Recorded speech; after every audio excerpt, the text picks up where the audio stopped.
बड' लेटेस्ट आपडेटआव बयखौबो बरायबाय। दिनैनि रादाबखौ फरायदों आं प्रमद खाख्लारि। गिबि निउस दङ। गेलेमु बिथिङाव बर' लाइमोनफोराबो गुबुन हारिनि लाइमोनफोर बायदिनो उन जानानै थायाखै। गुबुन गुबुन गेलेनायाव माखासे बर' लाइमोनफोरा सायख'जादों आरो माखासेया गेलेनानै मेडेलबो मोननो हाखांबाय। फिन सासे बर'नि फिसाया सायख'जादों। हिर' junior U17 women's national championship 2022 आव आसामनि जानानै गेलेनो थरायना उदांस्रि नार्जारिया सायख'जादों। नलबारि रानज्रिंपारा गामिनि उदांस्रि नार्जारिया गावनि जोलुर गेलेनायनि रोंगौथिखौ दिन्थिनो हानायनि गेजेरजों आसाम हानजायाव जायगा मोननो हादों।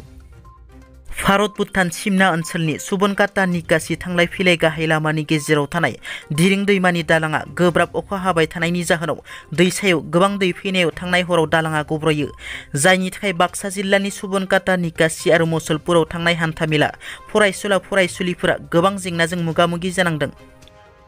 राज्य सभानि बारग' MP सानसुमा खुंगुर बैसोमुथियारिया गामि दानख'नाय आरो सुसननायनि बुंथिनायाव मिरु एबसुनि आफादगिरि दिपेन बर'नि गोख्रों फिननाय। बिथाङा बुङोदि सानसुमा खुंगुर बिथाङा गावखौनो बर' हारिनि कान्दारि होननानै सानोब्ला बेफोरबायदि बाथ्रा बुंनानै गावनि आब्रुथि मान सन्मानखौ हानि खालामनांगौ होननानै आं साना।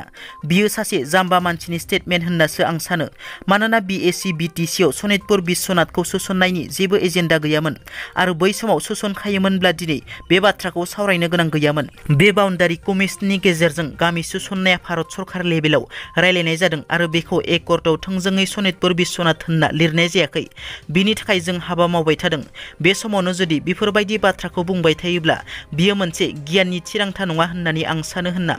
गामि सुसननायनि खामानि मावनायाव एबसुआ मालाबाबो कमप्रमाइज जानाय नङा। सनितपुर आरो बिश्वनाथ जिल्लाया जायखिजाया प्रकाराव हाबगोन। जेबो जाहोनाव जाहाथे बे गामिफोरा थालाङा बिनि थाखाय जों जेसेबां खामानि मावनांगौ सोमावसारनो गोनांबा सोमावसारगोन आरो जुदि गामि गंसेबो हाबाब्ला बड'लेण्ड आलादा रायजो सोमावसारफिननो थाखाय एबसुआ बिनि 1 मिनिट 1 सेकेन्डबो सम नांनाय नङा होनना रोखा बुंथियो। बै समनि बर'नि सासे मुंदांखा राजखान्थिगिरि, थुनलाइगिरि आरो समाज सिबियारि आरो बर'नि गिबिसिन MLA मन्थ्रि जानो हानाय गेदेमा रुंसारि रुपनाथ ब्रह्मनि दिनै 120थि जोनोम सान। नाथाय गेदेमा रुंसारि रुपनाथ ब्रह्मखौ बर' हारिया मान होनो बावबाय नामा? मानोना गेदेमा रुंसारि रुपनाथ ब्रह्मनि मुसुखाखौ थफ्ला जुनानै दोननाय नुनो मोन्दों। मख'नो गोनांदि बारग' BTCनि गाहाय हाग्रामा महिलारिनि दैदेननायाव क'क्राझार सहरनि RNB र'ड साखाथियाव गेदेमा रुंसारि रुपनाथ ब्रह्मनि अन्थाइ खाम्फा बेखेवनाय जादोंमोन।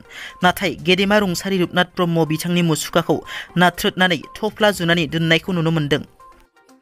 थांनाय मे दानाव गुवाहाटी बरबारियाव बर'फोरा सरकारजों न' सिफायजानाय दुखुथिया सुबुं बिथांमोननो गसाइगाव हालामनिफ्राय गरफा गरनै खांनानै 1 लाख रां हैदों गसाइगाव BPF राजखान्थि दोलोआ। गसाइगाव BPF दोलोनिफ्राय गाहाय नेहाथारि बिल्ला कुमार ब्रह्मजों लोगोसे गसाइगाव जिल्ला जौमोननि गाहाय आफादगिरि नरपति ब्रह्म बिथांमोननि दैदेननायाव गुवाहाटी बरबारिनि न' बां सिफायजानाय दुखुथिया नखरफोरनो गोबां मुवा बेसादजों लोगोसे 1 लाख रां अनसुंथाइ हैदों।